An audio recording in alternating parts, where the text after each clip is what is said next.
In my initial decision to make this film, I had been driven by a goal to humanize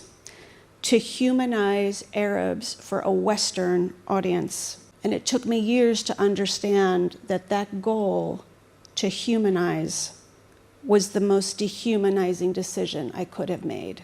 But we're slowly getting over our colonial complex. I mean, it's happening. There is a movement for sure. And sorry to be so blunt about it, but that's the reality of the situation. What do we do as adults when we are in love? We kiss, we share a bed. These moments occupy seconds of the film. And yet, in our Arab region, the inclusion of such scenes meant that we were denied public screenings or had to cut out the content. Also included in the film are scenes of murder and torture. But these scenes of extreme violence were acceptable.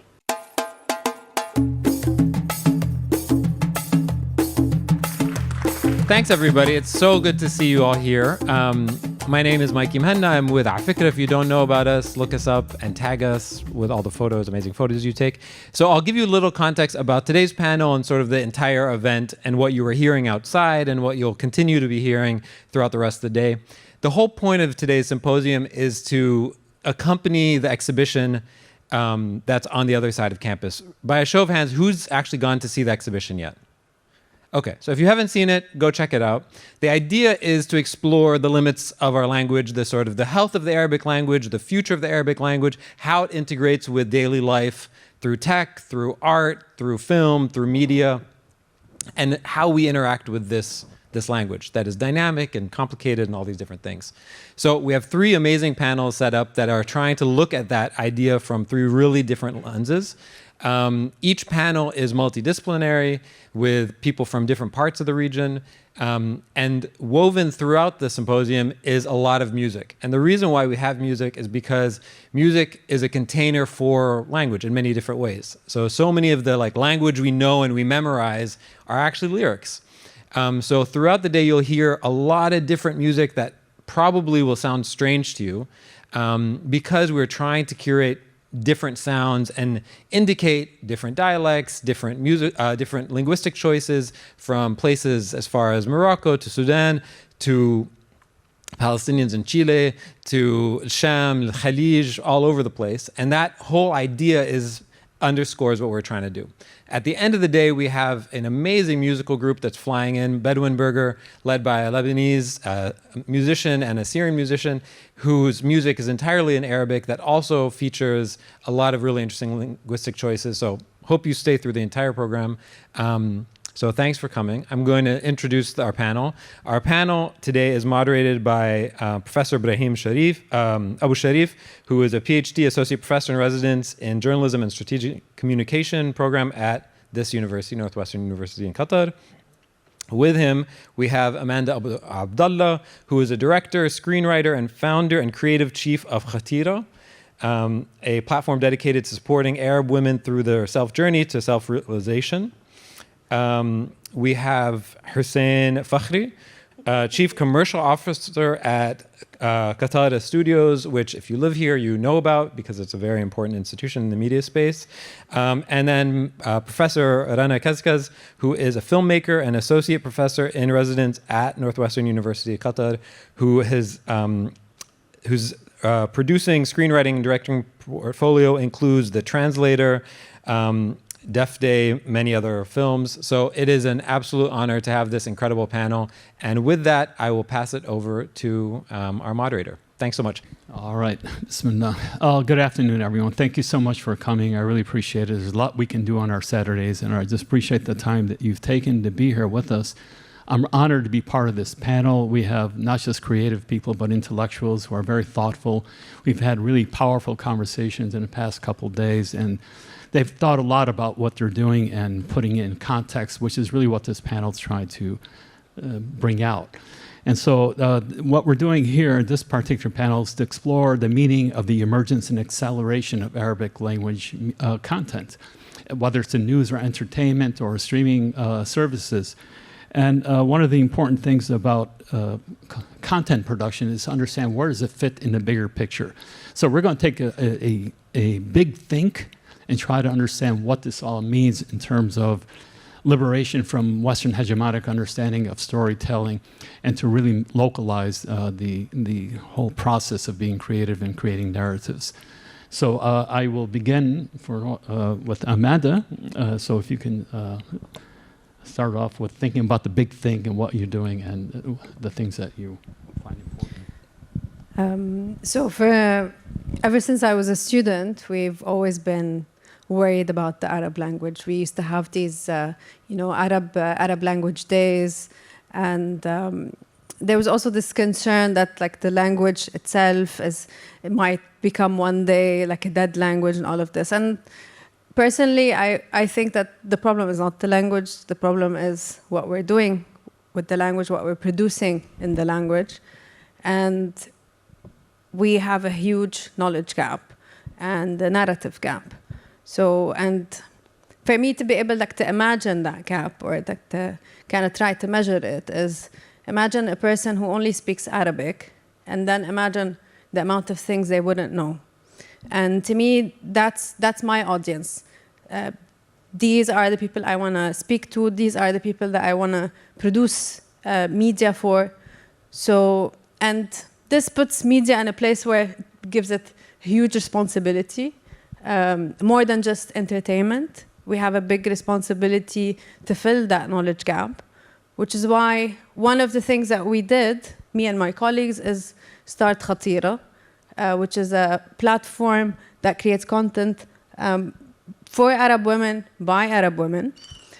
And of course, once we started, we heard a lot of criticism. Some voices said, what do you mean by Arab feminist? It's like an oxymoron, as if they don't, they're like opposites of each other. And that's kind of, the stereotype, as if we Arabs hate women, like as if it's part of our DNA. And you had the other voices say, you're just importing Western ideas, you're translating them, you're ruining our family values, etc. And that's also basically ignorance of our history in the region. And we managed to prove both of them wrong. We've been creating original content in Arabic, kind of taking from our roots, from our history, and evolving these narratives and kind of reflecting back what Arab women are going through in Arabic. Because we've also noticed that we tend to code shift when we're talking about personal stories, intimate experiences. We usually, if we want to talk about like a personal experience, we tend to speak in English, as if English is the language of individuality, of self-expression. And when I talk about, collective things, we use Arabic. So we wanted to break that and kind of collapse both on our platform, where it's really a platform where women talk about their personal experiences, their perspectives in Arabic, and also it's the language of the collective as well. And it's like what Rabi Alam ad-Din says, something along the lines of, in the US, he fits but doesn't belong, and in Lebanon, he belongs but doesn't fit. And I hate that idea. So one of the main things we want to focus on is we want to create media that makes us fit, feel like we fit and we belong. So original content all the way. And yeah, basically kind of limit how much we do adaptations, how much we do dubbing.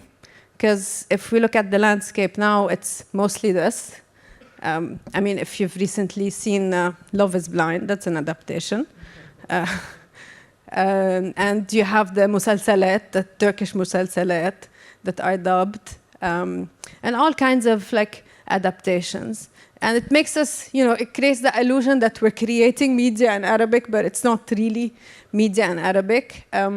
So I think it's important not to have media just speak in Arabic. It has to be, we have to create it from an Arab mindset, where we put our narrative forward, where it's really about our authentic stories, not caring too much about really being relatable to the West, but being relatable to each other.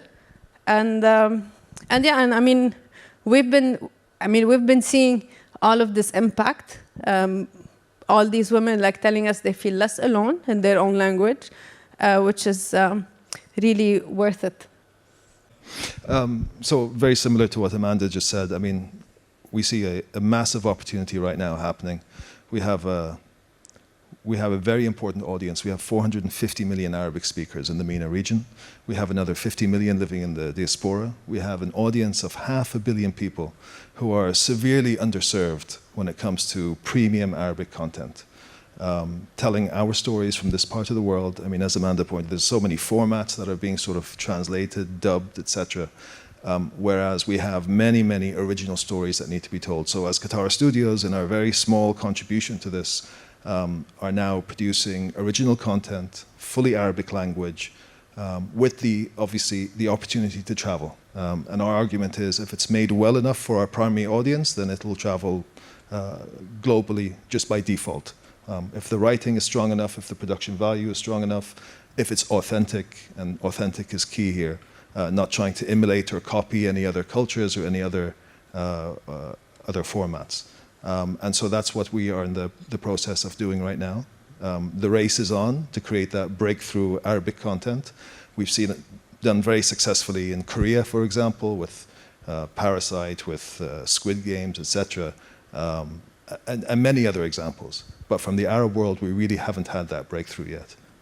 And if anybody knows me, they've heard me say this many times, we are truly entering the golden age of Arabic content creation right now. So very, very optimistic about the future when it comes to that. Hello, everyone, and thank you for inviting me to be a part of this. I'm really grateful also because I get to meet Hussein, and we did our post-production for the translator, Al-Mutarjem, at Qatar Studios. It was a wonderful experience, and I'm hoping to continue to work with you over there. And Amanda, this is the first time we've met, but I visited your website. If you all want to just Google her website, you can see on there the content that she is creating, geared towards women's stories that we rarely get to hear, done with a very humorous and yet relatable way. And so bravo, yeah. So before I speak directly, and forgive me because I have notes, but before I speak directly to the theme of preserving the Arabic language, I wanted to tell a few stories from my perspective as both a professor of filmmaking and as a filmmaker. So in my work as a professor, 7, 8 years ago, when students would be given an assignment to write a screenplay, very often those screenplays had male protagonists who had Western names, and they spoke in English. Now, 7, 8 years later, what I am seeing is more female protagonists with characters who don't have Western-sounding names and who will speak the dialogue in Arabic or Urdu or Kazakh. So this is something really inspiring, optimistic, and I think further supports what Hussein just said about the golden age, that there's sort of a collective consciousness that people have now about not needing to define ourselves differently. The other thing is that beginning next year here at NUQ, we will offer a course. We're going to see how it goes, but we're going to offer our first Arabic language course in documentary film production. As a filmmaker, I'd like to share with you that when I first entered the film industry back in 2003, 21 years ago, it was with my first screenplay, Gibran, about Lebanese-American author Khalil Gibran, who wrote one of the world's most read books, The Prophet. And I had secured a Hollywood producer for this film, and a famed Lebanese-American actor had agreed to play the title role. Financing began with an eye towards securing private equity from Arab-American investors. There was great excitement initially about the film, but then the investors read the screenplay. And although the screenplay included the remarkable highlights of Gibran's life, I also included the challenging stuff. Gibran grew up poor had been physically abused by his father when he was a boy. He posed for photographs taken by a gay photographer, had multiple lovers, was an alcoholic, was horrible with his finances, and died of cirrhosis of the liver. I was given a mandate by these investors: remove these flaws, and I would have a better chance of securing the funding. New to the industry and eager for a career, I tried, but wasn't successful. Removing the flaws made the story entirely uninteresting and inhuman. The story had lost its integrity, and after years of work, the film was never made. This experience taught me many lessons, but it also exposed another mistake I had made. In my initial decision to make this film, I had been driven by a goal to humanize Arabs for a Western audience. The film was going to be equally in Arabic and English, and it took me years to understand that that goal to humanize was the most dehumanizing decision I could have made. It did exactly the opposite. Another story I want to share is related to my recent experience distributing my feature film, Al-Mutarjem, The Translator, which is on Netflix. Once again, it was going to be a film mostly in Arabic, but also in English.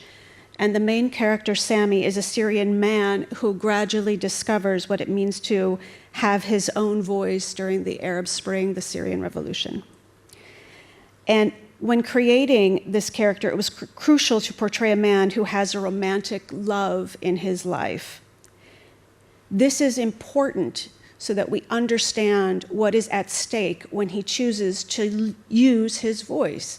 The consequence is that he will never see the woman he loves again. Well, what do we do as adults when we are in love? We kiss, we share a bed. These moments occupy seconds of the film, and yet in our Arab region, the inclusion of such scenes meant that we were denied public screenings or had to cut out the content. Also included in the film are scenes of murder and torture, but these scenes of extreme violence were acceptable. Think for a moment what that says about who we are as humans. Let's all just think for a moment about how Western media, generally, film, TV, includes situations in which Arabic is spoken. Terrorists planning an attack, terrorists praying before they bomb something or blow themselves up, women who are either hypersexualized or oppressed, corrupt leaders, or wealthy, superficial sheikhs.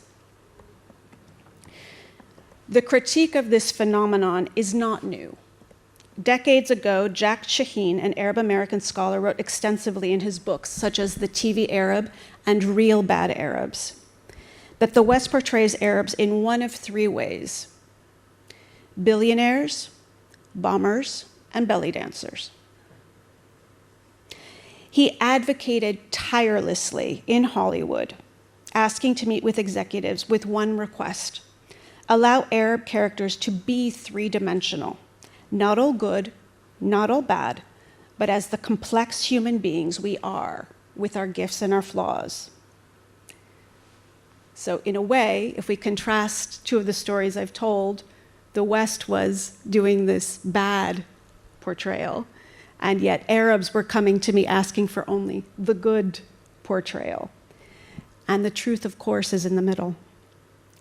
So all of this leads me to a final question for today, which is, what is the risk if we as Arab media content creators don't preserve the Arabic language?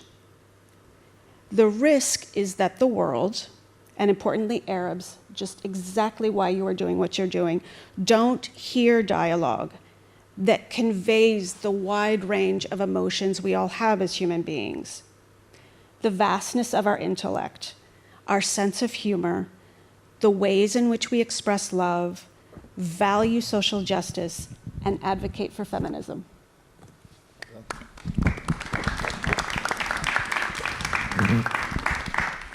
This is really good. I mean, fantastic, actually. So I'm picking up from you some of the key themes here.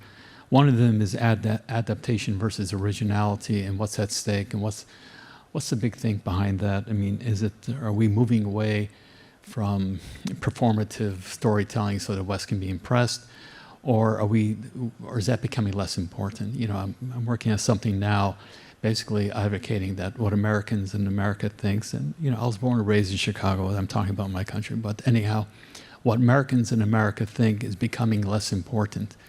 And so what I'm hearing from you is a kind of a declaration of independence. It's a little bit dramatic, but yeah, this is what I'm hearing, that you're sort of unlocking, unleashing, and taking the tethers off to Western morals and values.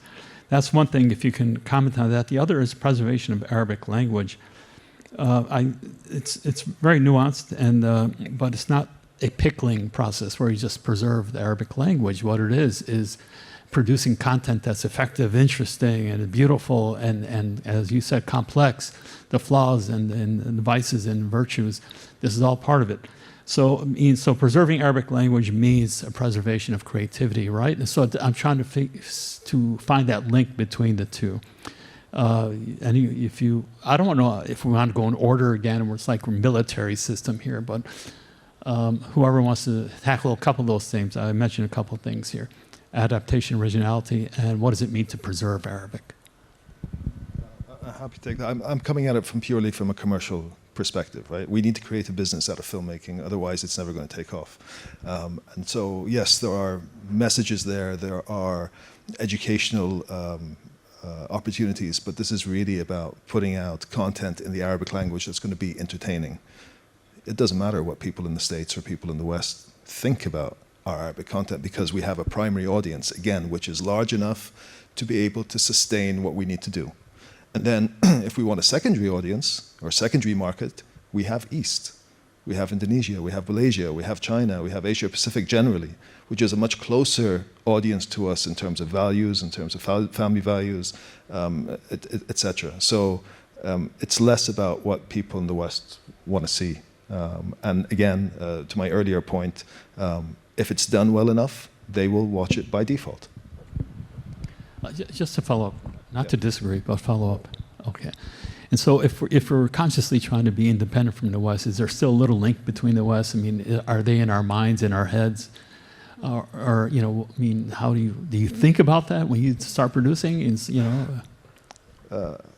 Unfortunately, they very much are. I mean, whether you look at it from a business perspective or otherwise, they very much are. But we're slowly getting over our colonial complex. I mean, it's happening. There is a movement for sure.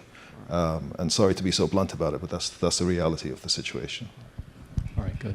We have to remember that the reason why they're in our head is also because they have created many of the successful commercial capitalistic models that the world follows.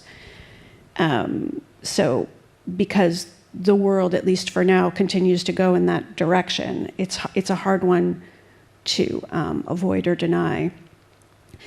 In terms of the phenomenon of adaptation in the region, it's not actually just this region that does that. So for example, if we look again at the US or Europe, there is often an interest in bringing back stories that have already been told and retelling them, right? That's why there are franchises, film franchises. That's why there are remakes.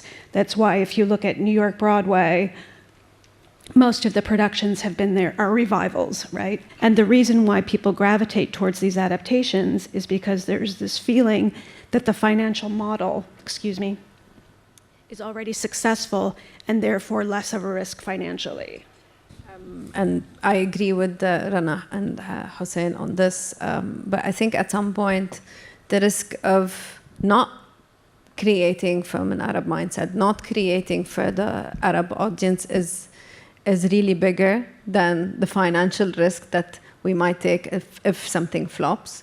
Because you know, when you say not having the West in our minds when we're creating, and saying, well, but we can't isolate, we need that cultural exchange.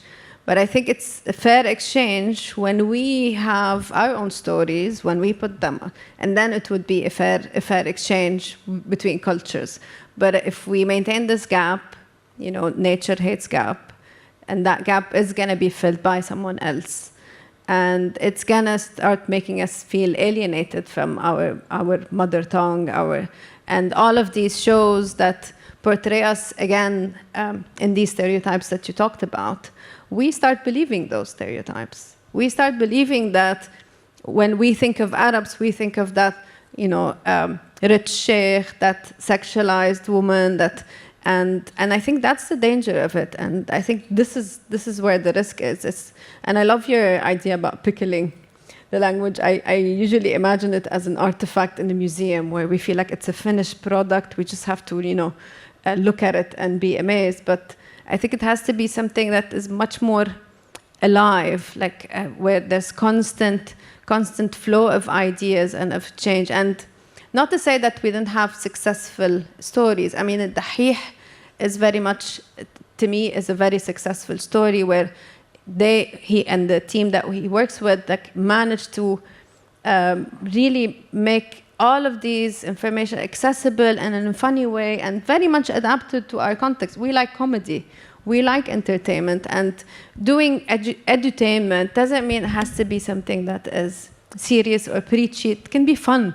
And that's why I'm saying like, there is a big responsibility for media to just be more than entertainment, more than just a business. I'm sure like business is a big part of it, but I think we should just push beyond just saying that, oh, this show, everyone's watching it, that's enough, that's our metric. It has to be more than that.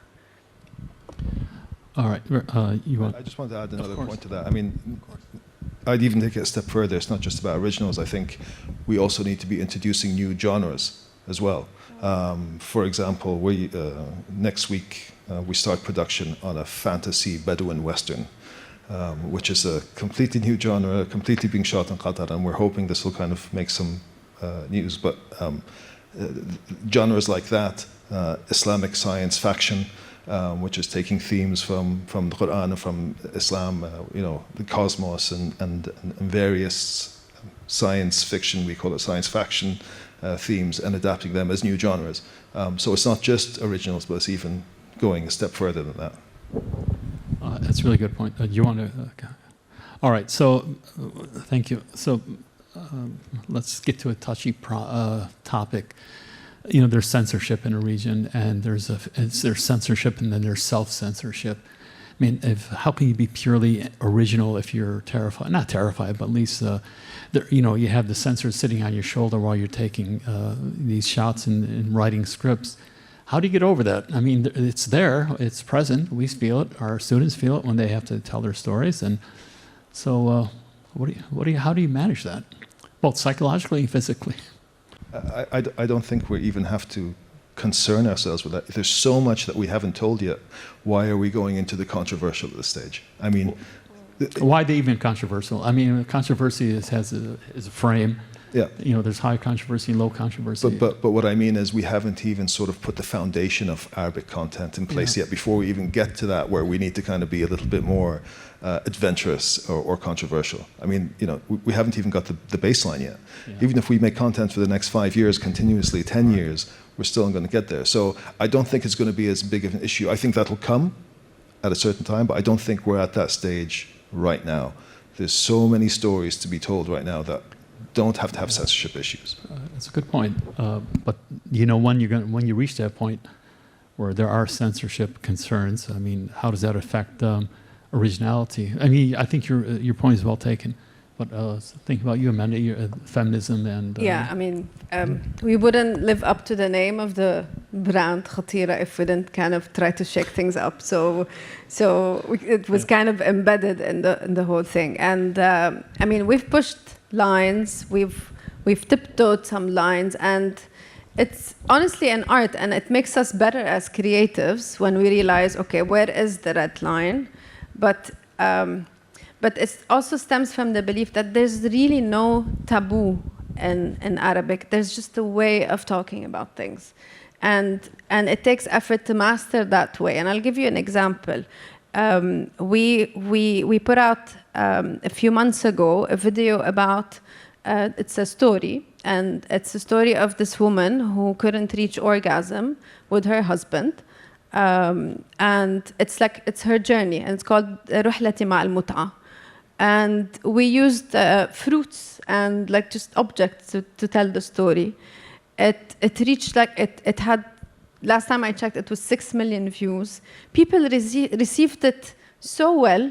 It's fully in Arabic, and actually weren't ashamed of sharing it because there was a way of talking about things that is not this Western provocative way, but also it really stems from our way of talking about things. It's very much, it's not tone deaf. And for us, if women would be scared of sharing our video, then we didn't really do a good job. So it takes a lot of effort to really think about every word that we put in the script, every visual. And I think that effort is important because we're creating our visual language as we do that.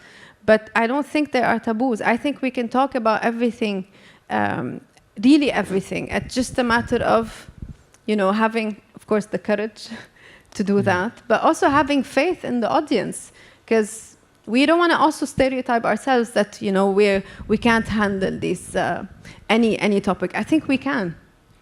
I think you're making a really good point just before, Rana. The idea of Western, their productions being explicit is a better way to show something, but really originality is about being implicit. And that's not a censorship issue. That's sort of a decision to be a different kind of storyteller. I mean, sometimes it's better to be to understate something than overstate. It has more powerful if it's understated. So I think this is really a brilliant point. So, Rana. When I was writing the translator, al-Mutarjim, it took me years to be able to actually write that the events were taking place in Syria, because I was afraid of what the consequences might be to be so critical of the Syrian government, and then to put that forward in a story that the world would have access to. So part of that self-censorship is actually a real fear, because some people do experience severe consequences for doing things like that. And then in terms of the classroom, I think what we need to do is create those safe spaces for our students where they can tell the stories they are meant to or want to, and then recognize where those stories might be told or where they might not be told. And I think the risk is, although I appreciate that this is an evolutionary process, as Hussein was saying, and we do certainly have many stories that don't need to touch on the controversial, quote unquote, right away, the risk is that people will go elsewhere to tell those stories, people from our region, and we see that that's happening. That if our region is not willing to embrace stories that push the boundaries a bit, well, then the West will be all too welcoming to those storytellers to do that, which feeds the problem. All right, so here's another question.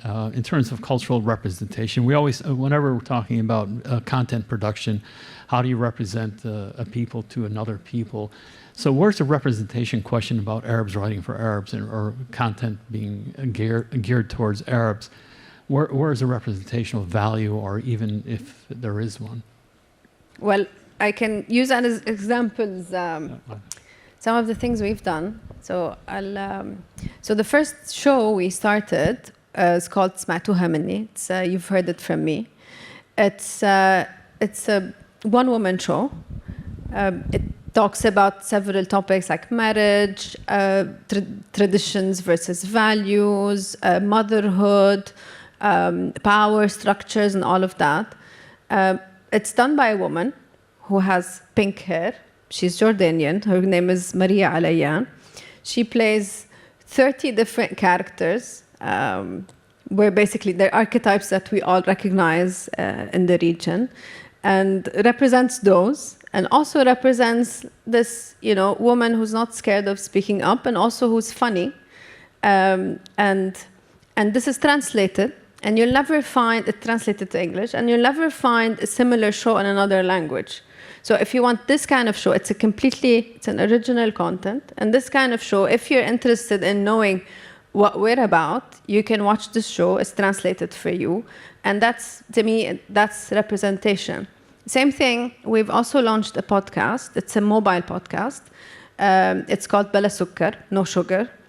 And it's one topic for women, each time different women, different countries. So we've done 3 episodes in Amman, 4 episodes in Cairo, and we're gonna keep going mobile. And every time there's one topic, we started with immigration. And next one that's coming up is divorce. And it's all in Arabic. So it's also subtitled. If you're interested, you can watch that. So I'm telling you these examples just to tell you, this is how we can represent ourselves. And if you're interested in Arabic culture, to look into what's happening, they exist. And it doesn't have to be, it might not be on Netflix, it might not be on big streamers, but I think it's important. I mean, we're a small production house, but it's important for it to exist. I mean, I'm just thinking, because one of something that's always a pleasure to tell audiences, particularly in the West, is that we actually have a high percentage of women who are working in the media industry in this region, and who manage to do it successfully, more so than the United States, for example. And so in listening to you, Amanda, I'm wondering if it's not the female population that's actually at the forefront of pushing these boundaries, and maybe ready to take the risks of creating the original content that will move our society forward with respect to what it is and who we are. Yeah. Just back to the censorship thing, if I may, for a moment. When we were shooting The Translator in Jordan, we had worked for about 2 years to secure all of our locations. We're very happy with them, etc. We needed to make Amman look like Damascus. And we happened to begin production the same week that Jinn was released on Netflix, which was the first Arabic television series that Netflix had financed. And Jinn was a catastrophe for Jordan. The industry shut down. It went to the highest level. The king had to get involved himself. People were very upset at the way that Jordanian teenage life had been portrayed in this TV series. Again, this was also, it brought up issues of class as well, right? Because there was a certain sort of privileged bubble that this story also occupied within Jordanian society. So a very sort of complex discussion, and yet we lost half of our locations the week that we started filming, after working on that for 2 weeks, because the people who owned those locations all of a sudden wanted to boycott anything that had to do with the filmmaking industry. And so, to Hussein's point, that this is what we don't want to have happen as well, and straddling this is very delicate. Switching gears right now, let's look forward to future questions. So what does this mean? We have a lot of young people here, former students and students who are looking up to all three of you as content makers, filmmakers, and the like. How do you think they're going to take the baton from you, and what do you suggest for them, the future of Arabic language storytelling, but also people from other parts of the world, perhaps doing something original for their content production, let's say in Pakistan. Let me see who else is here. Pakistan and South Africa and Qatar. Oh, go ahead. The future of storytelling. Yeah. Well, I can say that I'm equally optimistic, because the future of storytelling, if there's any indication by who I'm observing in the classroom, looks really good for this region, and not just this region, but for the Global South in general. And I think that what continues to be emphasized in the courses and what needs to be emphasized is to do the craft well. Be really good at what you do. Understand the history of the industry, understand the technique, understand the art of collaboration. Look at the way the world tells their stories. Look at Korean cinema, look at Iranian cinema, look at Argentinian cinema, etc. Learn from all of this, and then continue to understand what the voice of your own culture is, taking that into consideration. But do it well.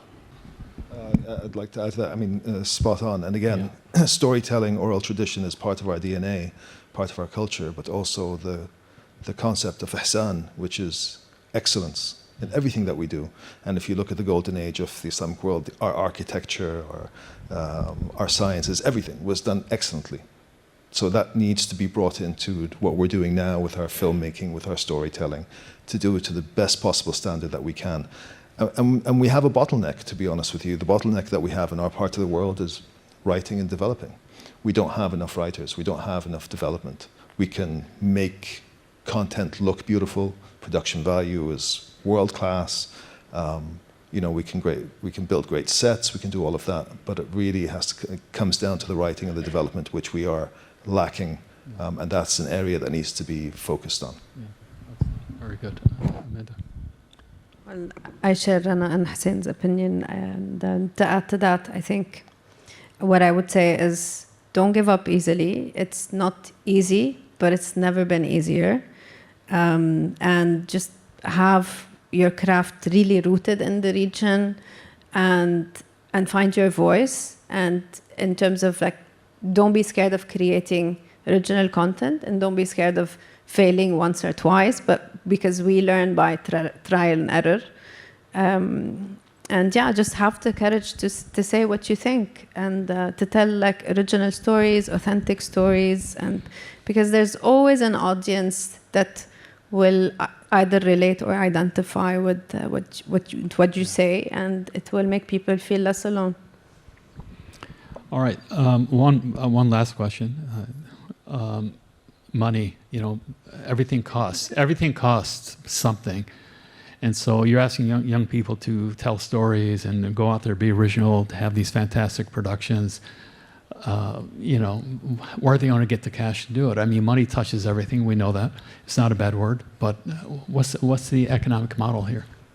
Look, it's key, right? We're never going to be able to create an industry that's going to compete unless there is a financial sort of a source. And what's happening at the moment in the region, it's mostly government-based. So Saudi Arabia, UAE, even Qatar about to announce as well in terms of funding and incentives and rebates. But we're never really going to be able to see that step change until the private sector comes in. And in order for the private sector to come into the film industry, they need to see a return on investment. It's up to us to show them the proof of concept. We can make a film, and now for the first time ever, we have a domestic box office in this region. So in theory, you can produce a film, you can put it out into the cinemas, and you can make your money back and make a profit. The more we do that, the more we demonstrate that this has commercial viability, and the private sector comes in, that's when we're going to start seeing a real industry. And so, yes, risk-taking, be bold, be brave. Now's the time to do that. I want to point to another example, which is Wajda, the feature film that came out of Saudi Arabia that was directed by Haifa al-Mansour, first female-directed feature film. She was pushing a lot of boundaries when she made this film.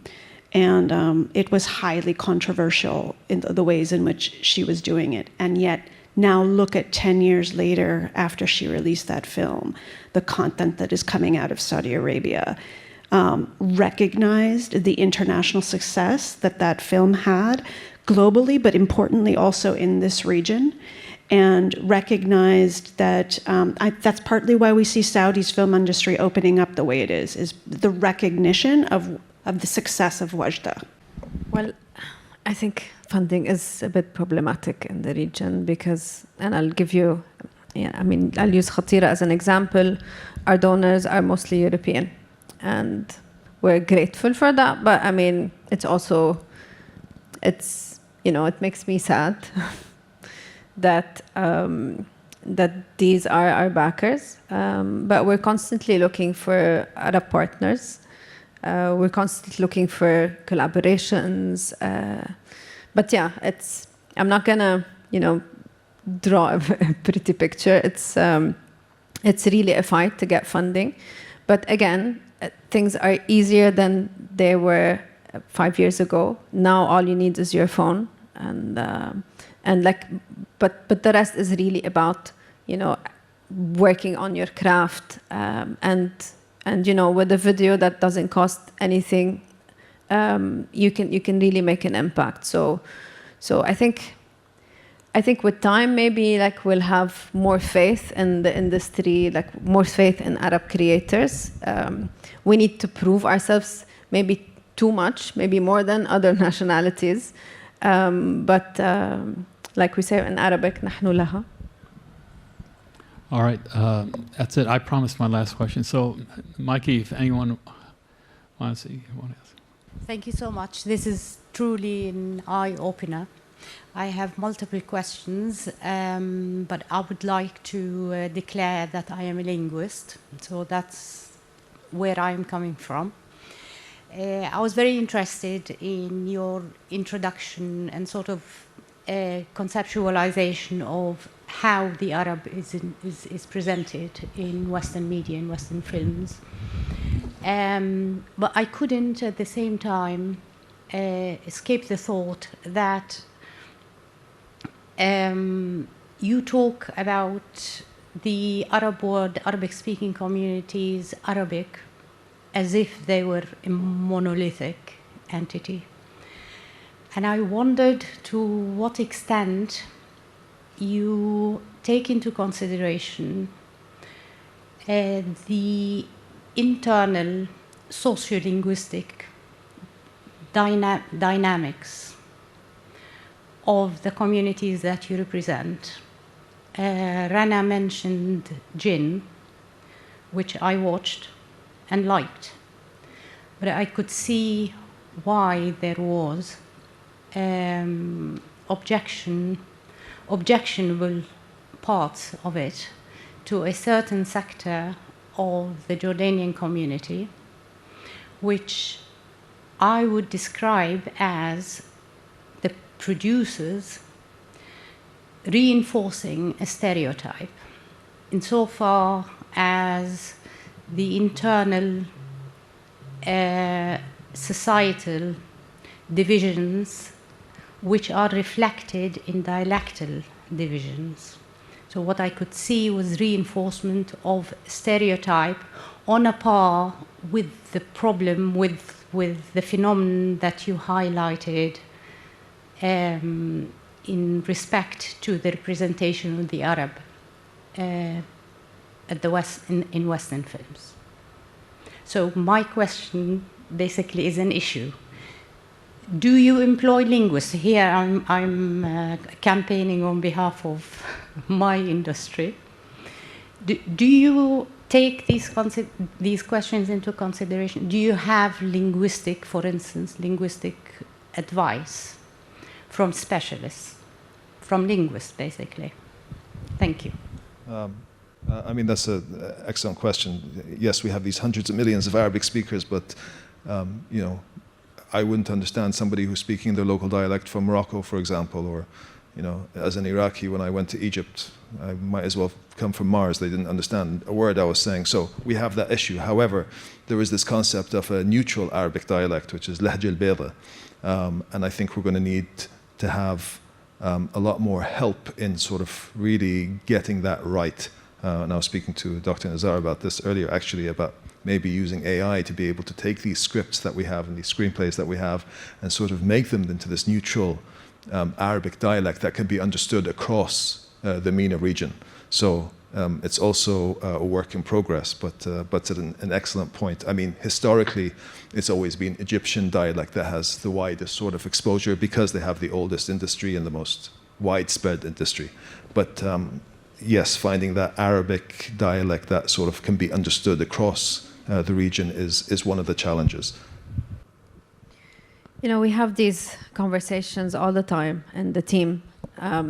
Do we use that neutral lahja bayda or not? And, you know, we got to a point where we decided it's the dialect of the writer.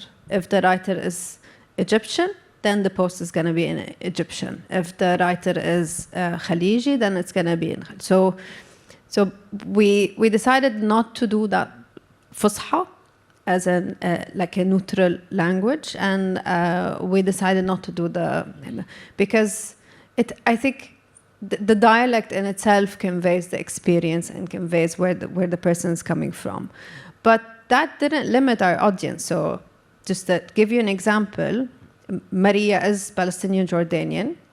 We've co-written the show together. I'm Lebanese. Our biggest audience is Saudi. So, and we realize in our type of content, it travels because maybe women share a lot more in common. Arab women share a lot more in common than maybe men do. I don't know. We have a lot of theories about that. But maybe because we also talk about things, like the content itself is very relatable across the region. But when it comes to linguistic challenges, and I'll give you a few. So when we say equality, the translation is musawat.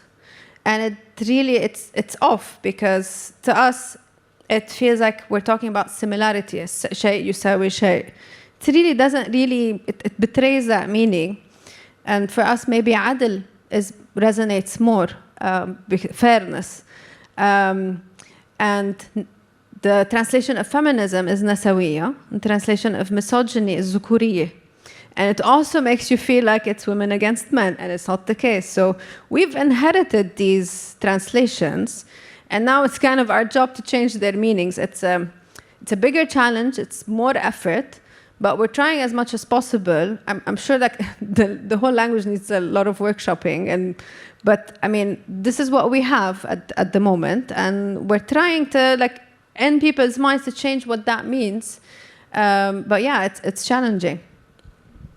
Amazing. Let's get a few hands. I see 1, 2, 3, 4, 5. So we'll go in this order, 6. So we'll start here, and then Amal, if you can come here, if she's still here. If not, we'll pass. Just keep your hands up when I ask you. Thank you. Hi, thank you everybody for the wonderful conversation. I'll make it brief. You talked many times about contrast with the West and reflecting our culture, the way we tell our story, ourselves, our world versus them.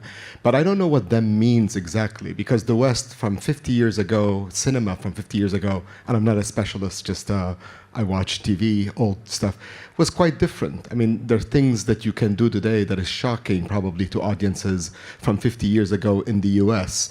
They're going through their own journey of change and exploring their self and trying to understand themselves.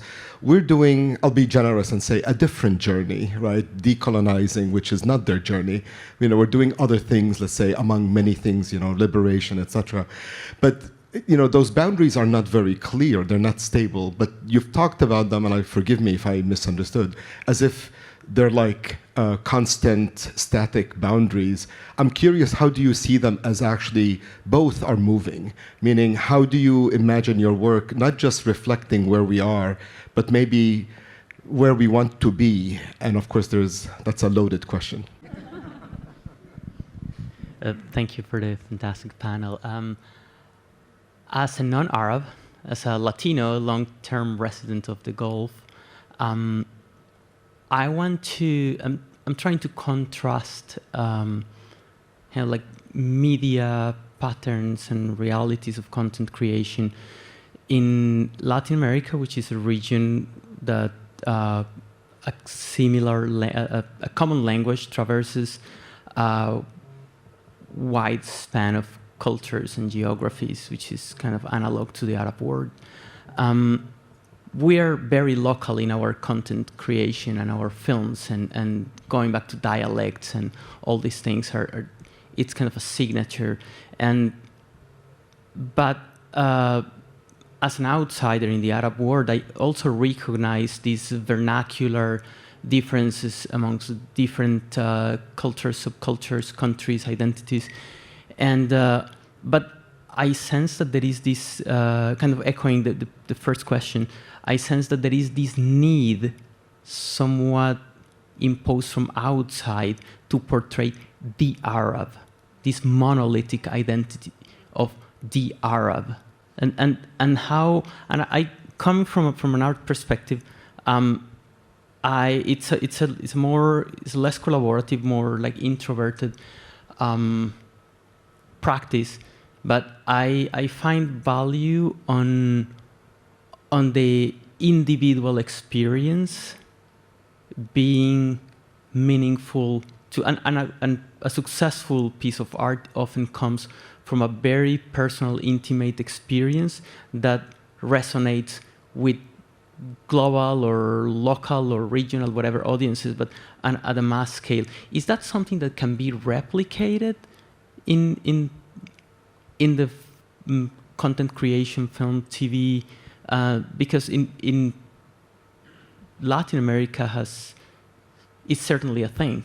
It's like there is a clear identity in telenovelas, in the Mexicans, the Venezuelans, the Colombians, the Argentinian, and actually these local things resonate across like global South realities. In Latin America, Turkish soap operas are huge, and so maybe it's this like local flavor and intimate experience rather than like using the language as this vessel to express that, rather than trying to, like. But is it even possible to convey that image or that representation of Arabic or the Arab peoples?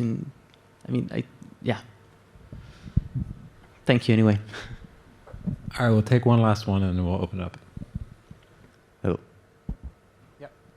Yeah, so thank you for this great discussion. I have two questions mainly. The first one is, we all know how impactful AI is on every single industry. And we all see that we've stepped into a new era it's a totally different era than the last 50 or 100 years, which was the information age. And now it's a new age.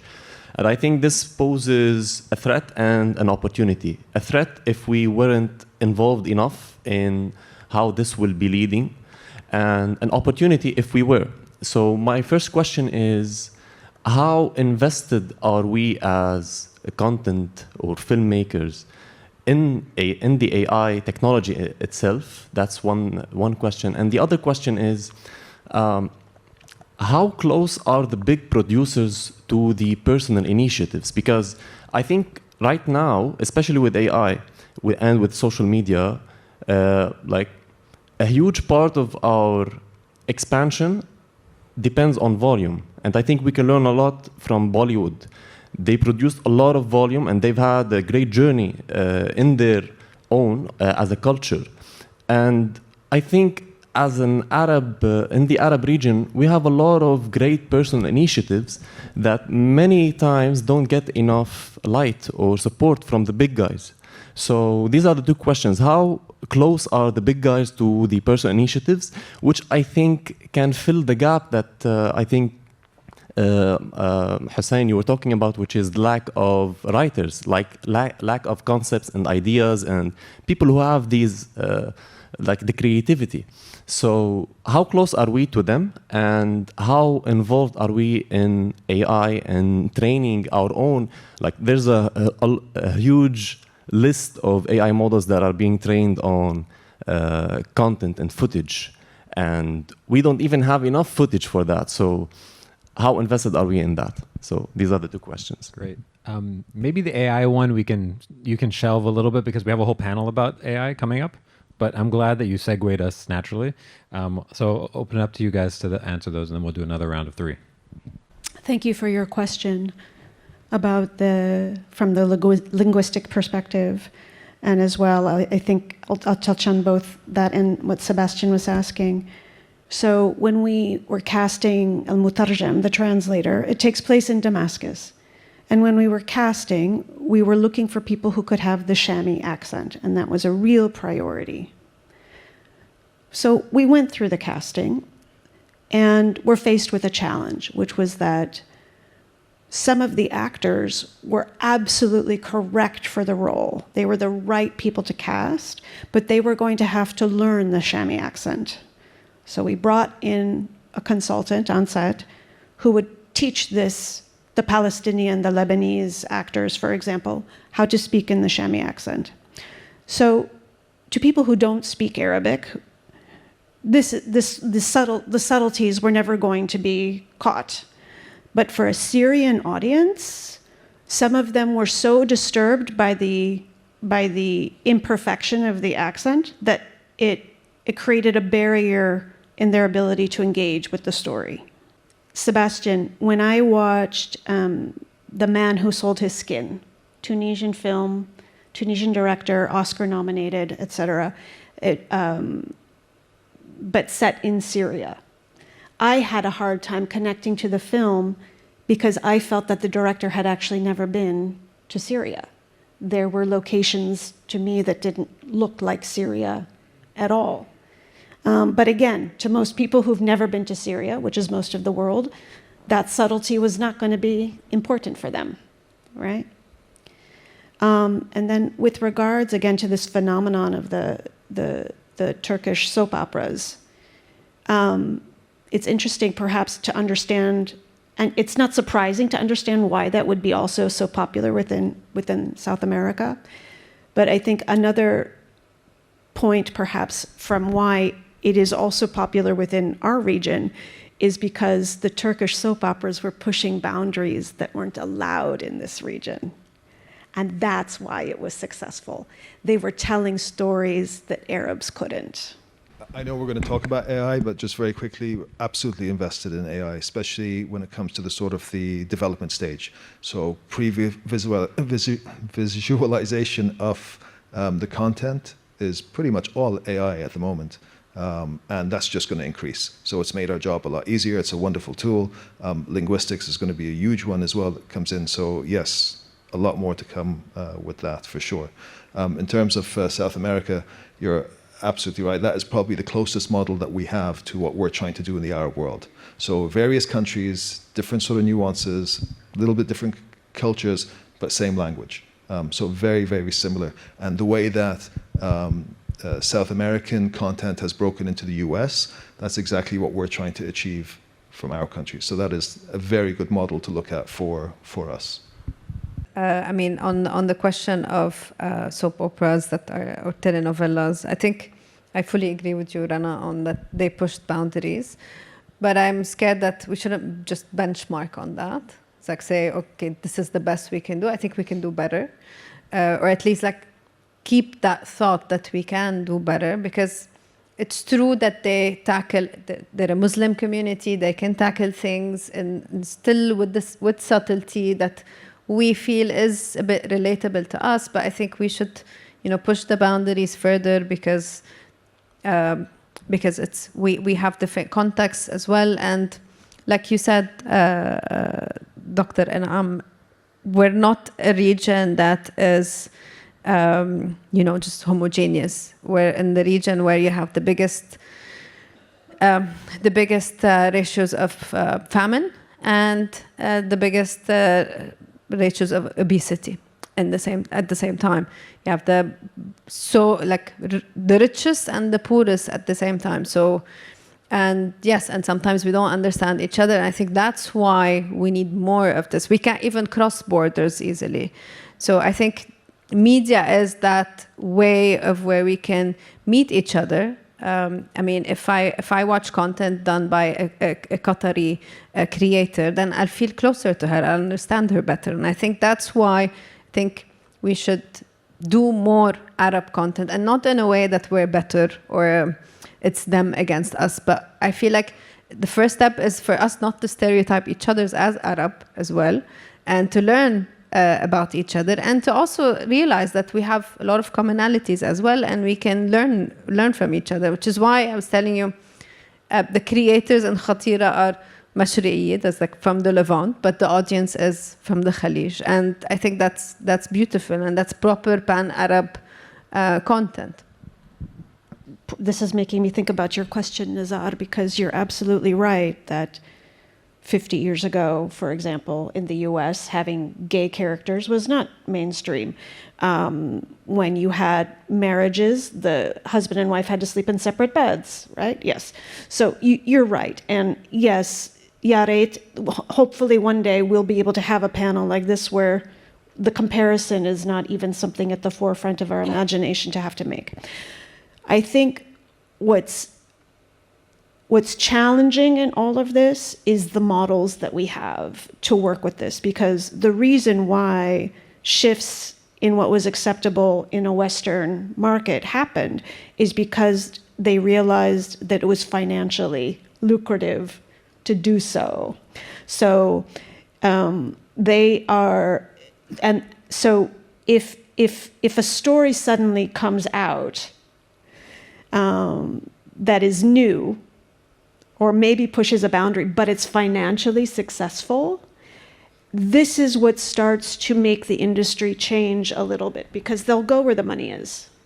My question is very straightforward. I was just wondering where we could see the films and short films and videos and all the work you are doing, and if it were possible to get the link to these places, you know, besides of course the Netflix and, you know, like the ones that might not be that is readily accessible. That's it. Thank you. I'd like to comment on Dr. Inam's point regarding Jinn and what the challenges that Rana described with the Al-Mutarjam. While I see that we've come a long way in terms of creating Arab content in Arabic, correct me if I'm wrong, I feel that we still somehow cut corners. And for me as a Jordanian, listening to some of the dialogue in Jinn, some of it sounds comically bad because I could tell that this is a script that was written in English, then poorly translated to vernacular Arabic.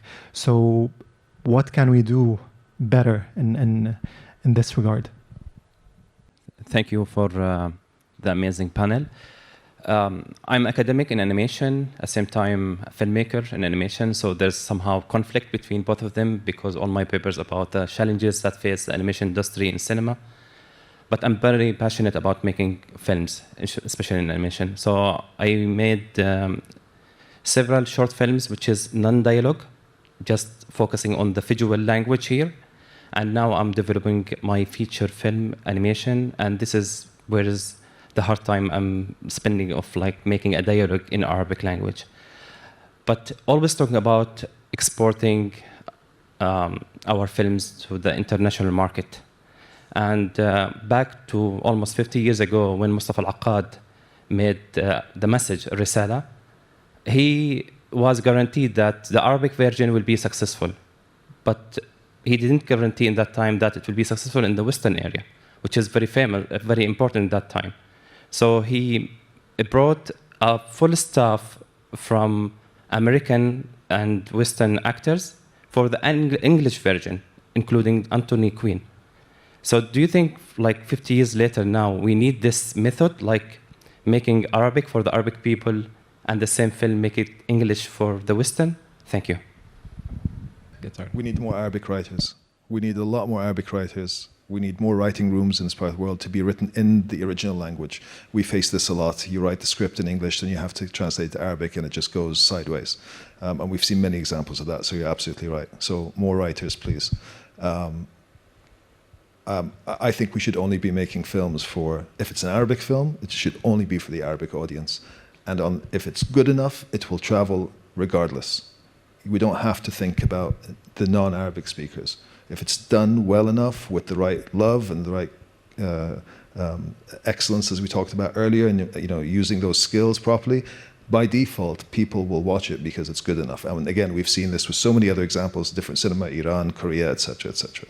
So yeah, I don't think we should be thinking about any other audience. I can't remember what the third question was. About where you can find our content, Netflix. We can share, I suppose, some links. We have shows on Stars Play, we have shows on Shahid, and we can share some other links as well. We'll put an article up on Afikra's website of all the panelists and their where you can find their work. We're on YouTube, so you just put Khatira on YouTube, on Instagram, and on Facebook. We're on the socials, basically.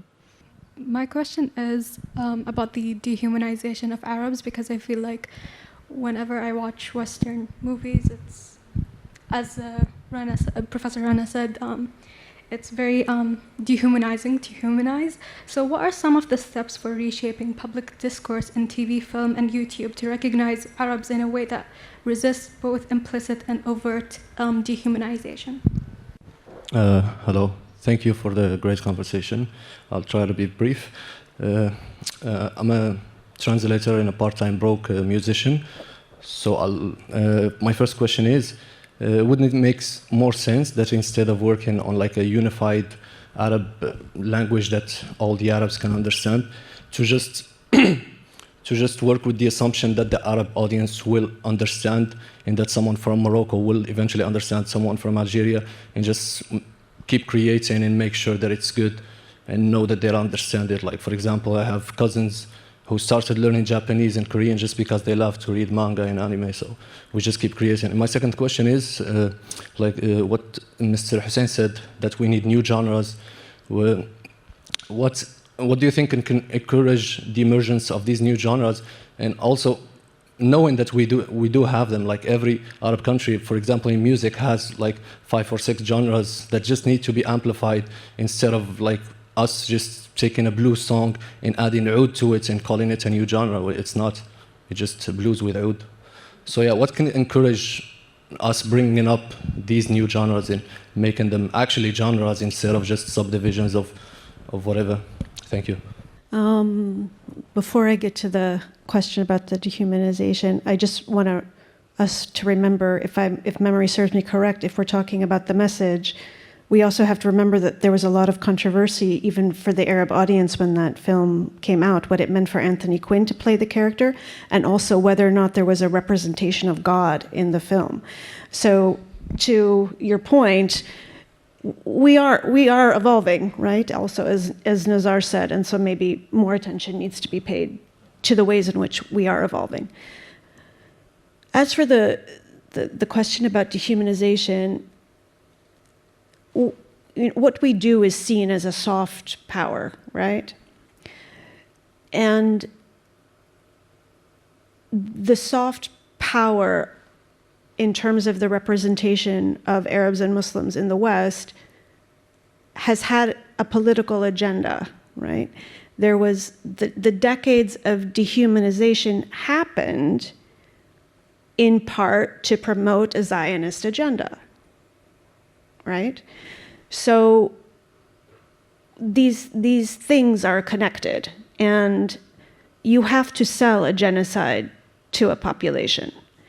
And so the genocide that we see today has been decades in the coming, right? It's been a progressive one for decades, but the level of atrocity we see now is because it's been sold and bought. So several times I've mentioned the factor of economics and capitalism, but this is I'm wondering if we need to think about what a new model looks like, because if we engage in this model, we have to be very clear about what our boundaries are, about where the limits of that dehumanization are. And I think, importantly, there's an opportunity to make sure that we don't use that soft power in that way in this region, right? To dehumanize another population. We're going to have to be very attentive and careful ourselves that we don't do that. The gentleman who's asking about the genres and about applying to sort of blues or existing genres. Again, I don't think we really need to worry about that. If we are authentic and we are telling the stories, our stories, the way they naturally are, these genres will come out naturally. It's not something that we sit and think about, well, how can we create a new genre or how can we do something new?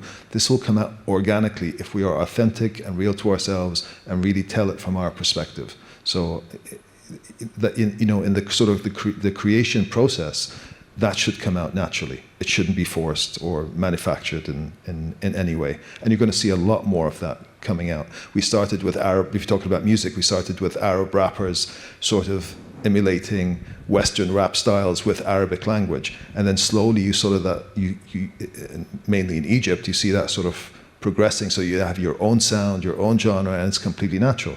And you'll see more of that. I don't think we need to think about how we're going to create more genres. Can I add a comment? Am I permitted to do that? Okay, so in getting to dehumanization, I think a lot of the local Arabic productions are going to be produced by Arabs, and this whole double consciousness comes in, that Arabs start thinking of themselves as they imagine others think of them, and they start producing things that are really informed by sort of a colonial attitude. And so I think there needs to be a liberation from that, and that's where real humanization happens, when we get rid of this double consciousness and think about, just be authentic, as Hussein mentioned, and all of you. So anyhow, I just want to thank the panelists. This was really brilliant. They're creative and they're intellectuals, and I really appreciate what you brought to the game here. Thank you. Okay. All of these conversations are going on the Media Majlis podcast. There have been 3 episodes already. You can find them on YouTube. You can find them on any podcasting platform. Just search Media Majlis or search afikra, and you can find all that stuff. So all this stuff is going to go on to that. So if you have friends who you know are not here and would have loved to watch this, you can listen to all these conversations later. Okay. Thanks so much, everyone. We'll see you back here at 3 o'clock.